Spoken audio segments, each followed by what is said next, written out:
Bueno, chicos, vamos a empezar entonces con el síndrome mediastinal.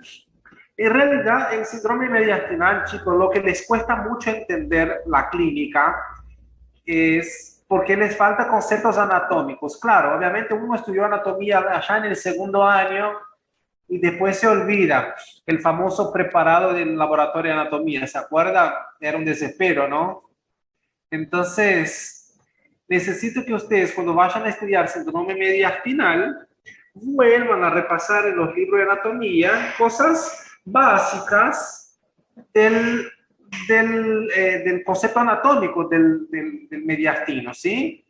Es una región que está en el precordio, que tiene un límite anterior, un límite posterior, un límite lateral derecho-izquierdo, qué órganos tiene, qué líneas son dibujadas, que se pueden dividir en 9 cuadrantes, o sea, que todo esto lo tiene que saber por qué. Porque en realidad cuando lo saben esto, queda más fácil entender qué órganos están en cada cuadrante y qué va a producir si hay una enfermedad en cada lugar. Por ejemplo, vamos a hablar ahora de anatomía un poquito, no lo voy a profundizar en esto, vuelvan a estudiar, es un porqué la doctora Castellano y Quintana se quedaron allá en el segundo año, pero vamos a entender qué se pasa. Bueno, ahí está una imagen, ¿sí? No sé si lo pueden apreciar. Esta imagen muestra una línea superior y una línea allá abajo, cerca del diafragma inferior. Entonces, ¿qué es lo que va a dividir esta línea superior? Esta línea superior divide el mediastino en un mediastino superior y en un mediastino inferior.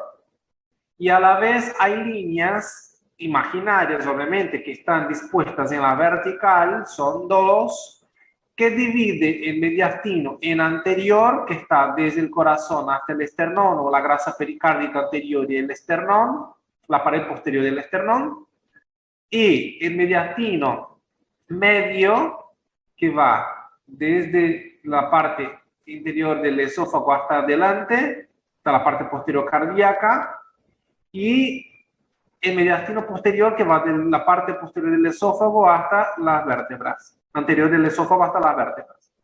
Entonces, si lo entendemos esto, vamos a ver qué está comprendido entonces de cada órgano, es fácil. Entonces, ahí en este dibujo se dan cuenta, el mediastino posterior está el esófago, están las arterias principales cardíacas cuando se hacen un poquito más torácicas, ¿sí? El corazón está en el mediastino anterior, la tráquea está en el mediastino posterior. Entonces, queda claro que la clínica o la sintomatología clínica se va a dar según la localización del órgano en respecto al mediastino. Esto es fundamental para que lo puedan entender sin tener que memorizarlo.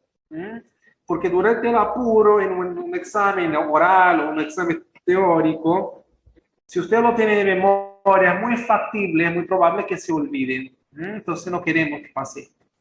Ahí es la misma imagen, pero para que ustedes tengan idea más cerca de la topografía del mediastino. Y esta ya es una figura un poco más anatómica, es un vértice truncado superior, donde se ve los órganos más internos, la disposición de los límites del mediastino, ¿sí? Acá se ve en la figura A la topografía lateral, chicos, es un corte lateral, y en la topografía B es un corte transversal donde se ven los 9 cuadrantes. Quizá en la topografía B queda más fácil de entender la disposición de los órganos, ¿sí? Entonces yo les pregunto, miren acá, en la imagen B el corazón está arriba, ¿sí? Entonces, en los 3 primeros cuadrantes superiores son anteriores, ¿sí? Y superiores también. Entonces yo les pregunto, ¿qué órgano está en el cuadrante superior anterior en la línea media? Y es muy probable que esté en la parte anterior del corazón, ¿sí? Y yo les pregunto, chicos, ¿qué órgano está en Timo, ¿sí? Moab, Timo. no te escucho. ¿Alguna pregunta? No, decir que es el órgano, es el timo, ¿no? Se escucha muy mal tu audio, está como muy cerca. ¿Querés tipearlo? Sí, pero estamos hablando del cuadrante medio. Sí, cuadrante anterior estaría el timo o la grasa tímica que fue reemplazada. ¿Sí? En el caso del niño, cuando se torna adulto, se vuelve adulto, se reemplaza por tejido graso. ¿Sí? Bueno, entonces vamos a ver. El mediastino anterior, chicos, en su situación anatómica, como ya vimos en la imagen, está dispuesto entre el pericardio anterior y el esternón, como ya habíamos dicho. Las afectaciones más comunes del mediastino anterior son tumores del timo, un timoma, un carcinoma de timo o un linfoma de timo, pero también puede tener bocios, ¿sí? Bocios que son bocios de la glándula tiroides que crecen hacia abajo, tumores células germinales, teratomas, o sea, que cualquier tipo de tumor que haga crecer hacia abajo en el mediastino anterior van a tener complicaciones en el mediastino anterior. Vean la imagen A, la primera imagen acá arriba, ¿sí? Es una tomografía normal, es una tomografía axial computadorizada de tórax, de ventana mediastinal, porque no se ve el pulmón acá adentro. Y es un corte muy superior, porque estoy viendo el corazón, ¿sí? Si ustedes se fijan acá adelante, en la línea media, es el esternón. ¿Pueden verlo? ¿Sí o no? Sí, profe. Perfecto. Atrás del esternón no hay nada. Hay la grasa pericárdica y el corazón está perfecto. Ahora vamos a mirar la imagen A, la que está grande. Atrás del esternón, ¿qué hay? ¿Sería una masa? Es una masa ocupante. Mire la figura B, que quizá quede más fácil. Está la masa ocupante y el corazón por detrás. ¿Se dan cuenta? La Sí, masa, sí. la masa ocupante es como que quisiera estar entre el corazón y el esternón, o sea, ocupando el espacio en el mediastino anterior. ¿Sí? Es una masa ocupante de bordes irregulares, no está tan regular, es redondeada, pero no es irregular, no tiene espículas, pero dada la circunstancia, el tamaño puede llegar a ser una masa ocupante del tipo maligna, pero el diagnóstico se da con ¿qué? Con la biopsia o la extirpación total de la pieza. ¿Sí? Esto nos va a dar la anatomía patológica. ¿Ok? Mediastino medio. El mediastino medio, chicos, la situación anatómica que ocupa el mediastino medio es que va del pericardio anterior, o sea, terminando el mediastino anterior, hasta la pared anterior del esófago. Ahí hay un montón de cosas porque toma casi todos los órganos que sean viscerales, que están ocupando el mediastino, vasos sanguíneos y nervios. Entonces hay un montón de cosas que pueden afectar. Si a ustedes les preguntan causas de afectación de mediastino anterior, es la que más tiene que saber causas es esta. ¿Por qué? Porque hay muchas cosas que salen de ahí. Principalmente los quistes, los linfomas, los quistes broncogénicos, los quistes pericárdicos, hay metástasis de cáncer de mama, de cáncer de pulmón, linfoma de Hodgkin, no Hodgkin, sarcoidosis, tuberculosis, cualquier enfermedad que produzca gangliopatías que aumenten los ganglios torácicos, por ejemplo, histoplasmosis, sarcoidosis, enfermedad reumática descompensada, todo esto puede llegar a producir, ¿sí? Y terminando los síndromes mediastinales, mediastino posterior es el mediastino cuya su situación anatómica va desde la pared anterior del esófago, o sea, terminando el mediastino medio, hasta la columna vertebral, la pared anterior de la columna vertebral, ¿sí? Y ahí las causas que afectan más comúnmente son schwannoma, tuberculosis, ganglioneuroma, neuroblastoma, divertículos esofágicos, hematomas, perdón chicos, ruptura esofágica, cáncer de esófago, cualquier otra patología que afecte a estos órganos que están ahí en esta localización. Bueno, presten mucha atención en esto. Los síntomas generales de un tumor mediastinal, en general, sí, en general, o sea, puede ser benignos o malignos, pero en general producen clínica que son una clínica general. Los tumores malignos en un 62% producen dolor torácico. Esto desde luego. ¿Por qué? Por la capacidad que tienen de ganar espacio y crecer. Y los benignos un 12%. Hay pérdida de peso, hay síndrome de la vena cava superior, que usted debe saber qué es el síndrome de la vena cava superior. ¿Alguien? Es lo que causa edema en esclavina y cianosis también, ¿no? Sí, ¿quién habla? Amanda. ¿Por qué Amanda? Porque hay un montón de gente con cámaras apagadas. Ahí es donde me doy cuenta. Están cansados, chicos. No apaguen las cámaras, tienen sueño. Tomen un mate. Así Profe, estou com a câmera apagada porque estou com os dados. ¿Cómo? Estou com a câmera, não estou prendida porque estou em teléfono com mis dados móveis, entendés? Ah, ok. E se consome um montão, por favor. Aí te pido que me reprende por isso. Pero estou bien experta. Está bien.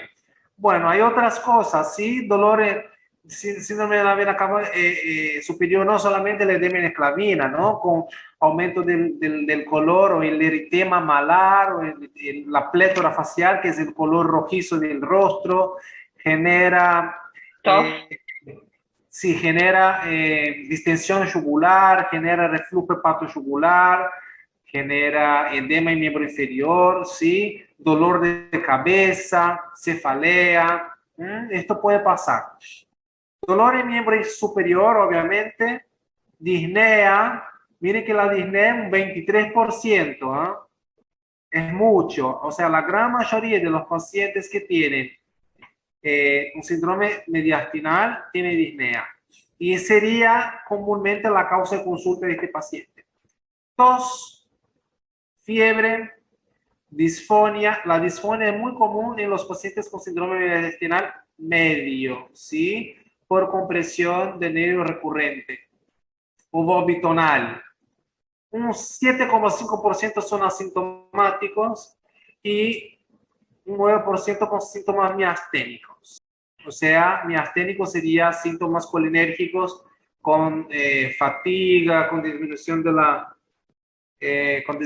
de las capacidades de contracción muscular. Sí, ya van a tener en neuro la clase de miastenia graves y van a entender cómo es esto. Bueno, ahora sí, chicos, van a ver esto. Hay síntomas clínicos, vasculares, arteriovenosos y linfáticos por el conducto torácico. Hay síntomas clínicos cardíacos, por alteraciones de ritmo, genera angor, genera taponamiento cardíaco. Presten atención. Si yo tengo un cáncer o un timoma que está comprimido, está en el mediastino anterior, que está en la parte posterior del esternón y la parte anterior del corazón, del pericardio. Cuéntenme qué piensan ustedes que va a generar el síntoma clínico cardíaco. ¿No es un taponamiento? Porque va a impedir que la distensión, la compliance cardíaca, el efecto de Frank Starling se disminuye. Entonces el corazón disminuye su capacidad de compliance, de elastancia y de complacencia, entra menos sangre, la precarga disminuye, y con razón el paciente va a estar taquicárdico, taquineico, ¿sí? ¿Ves? Tos, disnea, estridor. Entonces la clínica se saca por la localización del tumor. Si el tumor, por ejemplo, está en la parte posterior, genera síntomas digestivos, disfagia. ¿Por qué? Porque comprime el esófago, disminuye la luz del esófago y por lo tanto el paciente va a tener dificultad para tragar. Y usted lo primero que le van a pedir es una videoendoscopía, y la videoendoscopía va a decir que la luz está disminuida, pero que no hay masa ocupante interna, ¿sí? Entonces le pide una tomografía y ahí van a ver que la masa está afuera, en el mediastino. ¿Ok? Bueno, hay síntomas neurológicos.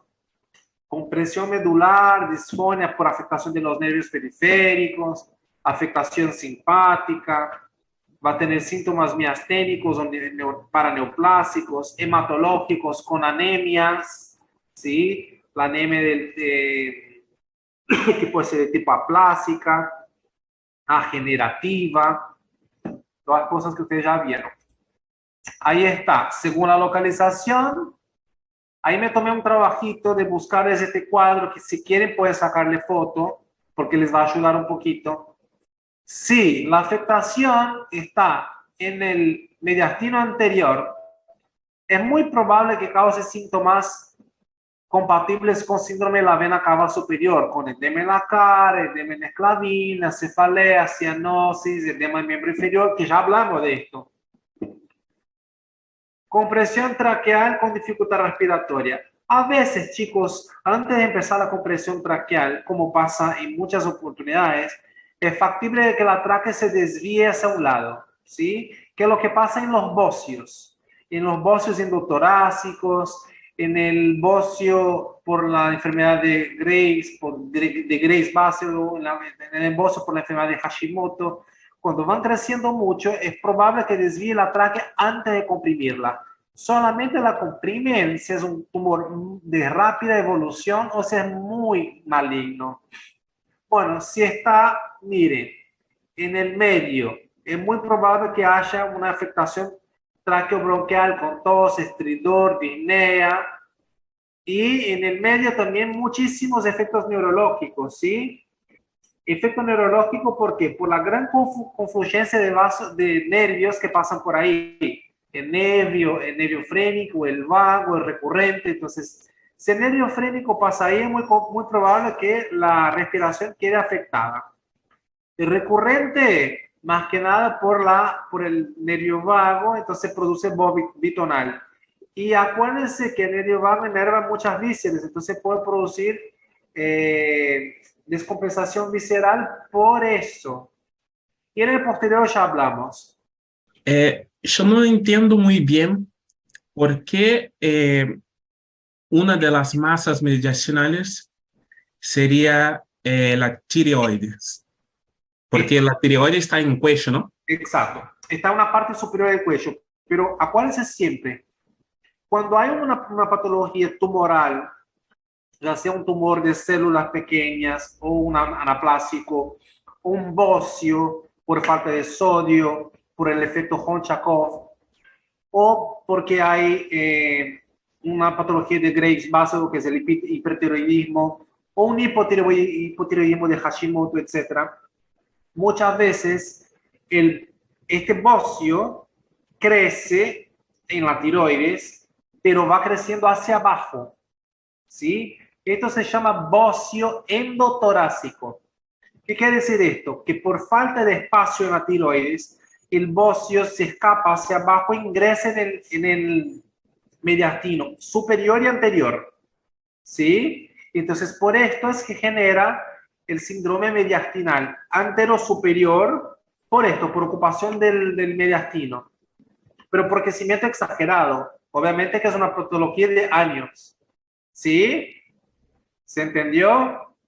Oh, Perfecto. gracias, sí. No, por favor.